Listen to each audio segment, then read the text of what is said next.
Hi friends, டார்லா கிச்சனில் bread upma செய்கிறது எப்படின்னு பார்ப்போமா? ஒரு வெங்காயம், ஒரு தக்காளி, ஒரு பச்சை மிளகாய் அது நல்லா பொடி பொடியாக கட் பண்ணி வச்சுட்டு, ஒரு கொத்து கருவேப்பிலை, கொஞ்சோண்டு இஞ்சி பூண்டு பேஸ்ட் எடுத்து வச்சுக்கலாம். ப்ரெட்டு தேவையான அளவு எடுத்து வச்சுட்டு ஸ்டவ்வை பற்ற வச்சு எண்ணெய் சட்டி வச்சு 1 ஸ்பூன் எண்ணெய், 1 ஸ்பூன் கடுகு போட்டு நல்லா அது பொரியட்டும். பொரிஞ்சதுக்கப்புறம் கட் பண்ணி வச்சுருக்க வெங்காயத்தை போடுவோம்.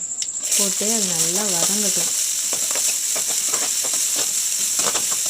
கொஞ்சம் பொன்னிறமாக ஆகிற வரையும் நல்லா வதக்கணும்.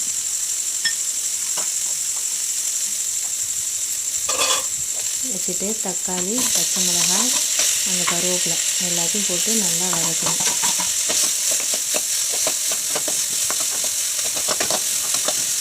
நம்ம வதக்குறதுல தான் இருக்குது சாப்பாடு எவ்வளோ டேஸ்ட்டாக இருக்குன்ட்டு. அப்புறம் வச்சுருக்க இஞ்சி பூண்டு பேஸ்ட்டு அதையும் போட்டு நல்லா வதக்கணும்.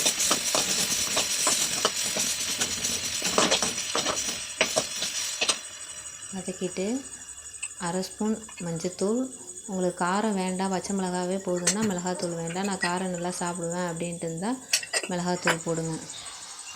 அப்புறம் கட் பண்ணி வச்சுருக்க ப்ரெட்டை போட்டு கொஞ்சோண்டு மேலே உப்பு போட்டு நல்லா வதக்கிட்டு லோ ஃப்ளேமில் வச்சுக்கோங்க. வச்சுட்டு உங்களுக்கு நெய் பிடிக்காது அப்படின்னா மேலே கொஞ்சோண்டு ஒரு அரை ஸ்பூன் எண்ணெய் ஊற்றலாம். இல்லை ரெண்டுமே வேண்டாம் அப்படின்னா விட்டுருங்க. ஸ்வீட் பிடிக்காதவங்க இந்த மாதிரி உப்புமா கூட செஞ்சு சாப்பிட்லாம். தேங்க்யூ.